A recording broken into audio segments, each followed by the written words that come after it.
Salutări, colegi! Vreau să vă arăt cum se formează un chat în Skype.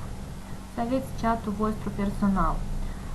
De exemplu, eu sunt aici în discuții cu Eliza și apăs aici plus în dreapta sus. Așa. Așa. Și din lista mea de prieteni, așa, acuș.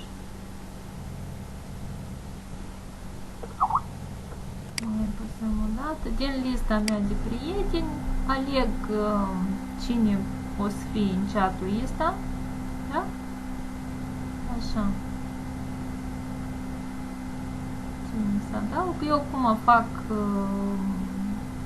ca test, ca voi să înțelegeți. Nu importă, eu aleg oricine, fac ca test. Așa, am apăsat. Și aici, vedeți, este să dați grupul. Apăsăm. Iacă, și s-a format. Vedeți? Aici apăsăm și scriem, de exemplu, chatul, da, Lora Boico, da? Fiecare își denumește chatul lui pentru echipa lui. Așa? Zicem aici chatul Eliza Ioniță, da? Așa. Să zicem așa.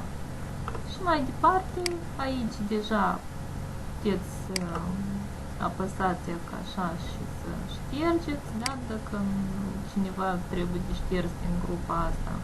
Da? Pe partea dreaptă a mouse-ului apăsați așa și apăsați, da, ștergem, dacă trebuie de șters. Ca să adaugi pe cineva, apeși aici, așa, e ca așa, apeși aici și cauți din lista ta de prieteni echipa ta, cine vrei tu să adaugi în chatul ăsta.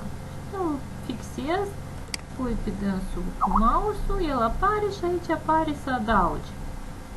Așa, și îl adaugi în chatul tău. Deci fiecare poate să facă așa un chat pentru echipa lui în Skype, da? Să comunice cu echipa lui.